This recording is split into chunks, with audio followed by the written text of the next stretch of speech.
Tyche was widely worshipped in the Hellenistic world as the divine personification of a city's good fortune. In Antioch, a great Hellenistic city on the Orontes River, the cult statue of Tyche became especially famous. According to historians, the statue by Eutychides of Sicyon is the best-known piece of Seleucid art, embodying the city's identity and prosperity. Antioch itself was a new city founded by Seleucus I in 300 BC, and quickly grew to be one of the largest in the eastern Mediterranean, second only to Alexandria. In this context, the statue of Tyche served as both a cult image in the city's Tychean temple and a symbolic allegory of Antioch's civic fortune.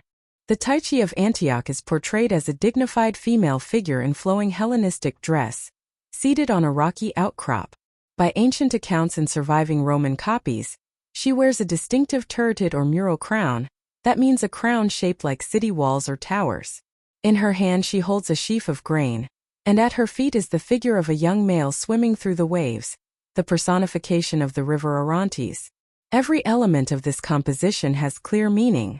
Tyche's crown is modeled in the form of city walls with battlements, signaling that she is the protecting goddess of Antioch itself. In the ancient Near East, such mural crowns, used also for deities like Cybele or patrons of cities, explicitly mark the figure as the personification of a city.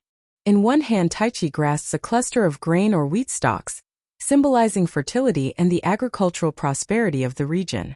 This emphasizes the city's wealth and the bounty of its fields. At Tyche's feet is a small swimming male figure, representing the Orontes River. Since Antioch was founded on the banks of the Orontes, this directly ties the goddess to the city's geography.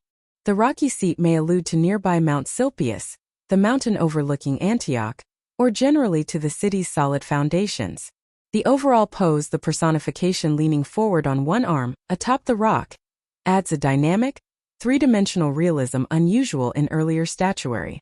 Aside from these main symbols, Tyche is shown wearing long draped garments characteristic of a goddess. In sum, every visual detail, crown, grain, river, and rock, identifies Tyche as the divine embodiment of Antioch's fortune.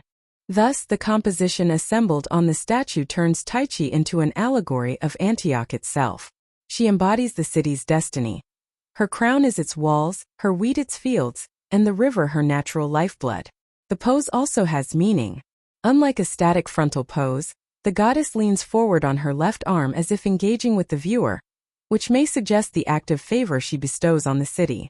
Through these intertwined symbols, the statue visually communicates that Antioch's well-being is divinely protected and ordained. This here is a small bronze statuette in the National Archaeological Museum in Florence. It shows the same type of statue in a much smaller scale.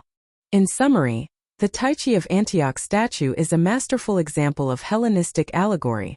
Through posture, attire, and carefully chosen symbols, it tells the story of Antioch's community in stone. Its mural crown, grain, and river figure communicate in a single glance that Tyche is Antioch herself, a fortified, fertile city guided by fortune. This rich iconography, repeatedly copied in the Hellenistic and Roman eras, ensured that Antioch's civic values and divine protector would be remembered for generations. Thanks for watching. If you enjoyed this video, please subscribe so you won't miss new ones.